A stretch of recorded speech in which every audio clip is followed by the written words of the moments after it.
I want to show you the 5 steps you should do in Lightroom Classic in 2025 to get the best out of your RAW file. My name is Serge Ramelli. I'm the official photographer of Las Vegas, and my work is also published in 120 galleries around the world, and I've published 7 coffee table books, and I'm doing my book number 8 on London.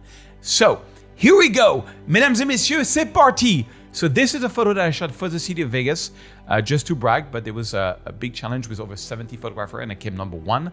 I shot this from the Cosmopolitan with a very nice sunrise, and you see it's very underexposed.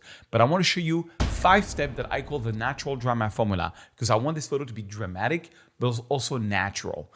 And this is a pano, and we're going to retouch it in 5 steps. So step number 1 is going to be exposure. The exposure is really bad. On this one, I'm going to open the shadow all the way. And if you do have a RAW file that has been shot like at 100 ISO or a very low ISO, let's see with this one, 160 ISO, which is fine. You can get away with 100. Now cameras nowadays are so powerful that opening a shadow doesn't bring any noise. And then I bring down the highlights. And now we get a very faded photo. It's awful. But if you use the Alt key on your keyboard, if you're on a Mac, or the Option key if you're on a Mac, and the Alt key if you're on Windows, and you take this spot here and you do the black point. The black point is what you see in red, green. It's just pixels which are not 100% black. I want to go 100% black. And it's very important for a photo to have a black point. Right now it's looking awful, but check this out. As I move the white slider, what happens? I'm going to reveal the photo. The photo gets revealed, and gets revealed with a good exposure. So we went from this to this, which is a better exposure. It's step number 1, better exposure. Okay, step number 2 is the white balance. Now this photo's white balance is really weird. Let's see here. So as shot, that's, I was on automatic white balance. That's what my Sony decided. Auto is going to be a new white balance decided by Lightroom, which is kind of fine. So as shot is your camera, if you're on automatic white balance, and auto, Lightroom is going to look at the photo and decide the white balance. This one, let's look at daylight. Daylight is kind of cool. I like the sort of blue. And then cloudy is going to be a bit warmer. Cloudy is kind of cool on this one. Shade. I think I like shade because shade is a bit warmer. I think I'm going to go for shade. And then I'm going to add a little bit of magenta. I can't help it. It's going to, because there was a lot of magenta in the sky. It's going to bring it back. It's great, and add a bit of contrast. So that was step number 2, which is really the white balance. We got a good white balance. Now step number 3 is going to be refining colors. Now this one is very optional, but in this case, let's do it. I just want to show you how it works. So when it comes for sunrise and sunset, I always do that. I go down here. I go down there to the color mixer, and you want first to go to the mixer. You have hue. So remember, hue is the kind of color it is. Like, going from red to blue would be changing the hue. Okay. I don't want to do that for now. Saturation is, and this is the point. Saturation, when I have a sunrise, I add a bit of saturation on the first 3 colors. It really makes them pop because I love these colors. I don't do it on the blue. Blue should not be too much. In fact, I might even lower the blue a little bit on this one. I really want it to be warm. I don't want the blue to be too strong. And then I'm going to go to point color. I'm going to click here, and I'm going to click on that orange here. And then I can either make it a little more red or a little more yellow. In this case, I think you have to go very gentle. I'm going to make it slightly brighter and slightly more red. And then I'm going to go here and maybe take that blue, and then I can make the blue deeper or brighter. In this case, I'm going to make it a bit lighter like this. So that's called refining colors. The next thing we're going to do, so that was step number 3. So number 1 is exposure. Number 2 is white balance. Number 3, you refine a bit of colors. And number 4 is the most important one, is crop and dodge and burn. So the crop on this photo is awful. I want to make it as a pano. So I think I want to make sure my horizon is straight. I'm going to go down here. I really want to go where the sun is. And then maybe like that. This, I don't want to have that, so I'm going to, maybe let's go here. You don't want to have like a building that's like half in and half out. So I'm going to go like this, a little panorama, kind of like that. Ooh, look at that. The cropping need a lot. Okay, so cropping is first, and now we're going to do the dodge and burn. So dodge and burn means brightening or darkening your photos locally.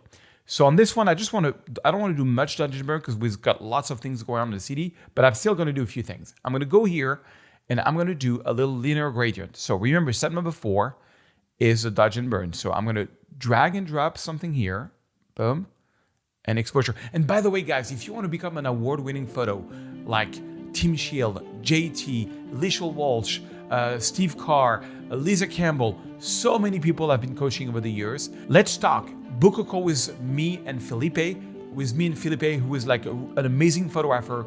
I want to see you work, and I want to see if I can help you become an award-winning photographer. Book a call and let's talk. All right, so now what I'm going to do is I got this gradient here. Look at the difference already. You see the eyes goes to the brightest part of the photo. I want the eyes to go there. Now, I had a great sunrise, but I want to make it even better. So I'm just going to slightly darken this, and then I'm going to go here and add a gradient, voila, on the entire sunrise. And I'm just going to add a little bit of yellow and a little bit of magenta and maybe a little bit of saturation just where the sunrise is, just to give it a little bit of a, you know what I mean? A little bit of a, don't go too far. I see people like, and it only works if you truly add a sunrise. In this case, it works. Look at this. Before, after. You see, it's very subtle. It's not crazy perfect. And the last thing I think I'm going to do on this one is there's some parts that I don't like. So when I showed this to the mayor office, they were like, oh, the parking lot looks awful. Can you make it go away? I said, I cannot make it go away, but what I can do is take a little brush, make sure the feather is all the way, flow and density in the 70s. I can lower the exposure, and I can just darken this a little bit. By darkening, see, the eyes goes to the brightest part of the photo. If you darken what you don't want people to look at and you brighten what you want to look at, then you control the visibility, the readability of your photo. So you see, I made this darker. Look at this. The parking lot is darker. It doesn't exist. It's gone. No more parking lot. Now, what if I add a little bit of a brush and a bit of exposure, and I just brush here on the lake? I like the strip a lot. I want to make the strip a little more shiny. So I'm going to add a bit of light here on the strip here, just to make it shine. That's the best part of the photo. And check it out. Look at that. Before, after. I really made it shine. And the value is very low. It's 0.42. It's very low. And so that's number 4. Number 5 is going to be the sharpening, the final touches, erasing anything. I don't have anything to erase in this photo, but I can go down here. And so what I'm going to do is I'm going to zoom in at 100%. And you can see, because I was at 200 ISO, it's a bit noisy there. I don't know if you can see on the video, but that's fine. I'm going to right click and I'm going to use this new feature which I love, which is the denoise feature. On this one, because it's not so noisy, I'm only going to use 30 and I'm going to click on enhance. Now, this do it at the end. And what that's going to do is going to take the noise out of the file at the raw level.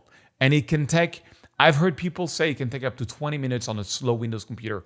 Luckily on my Mac, it's going to take about a minute. So you see it created a new file called with the word enhance.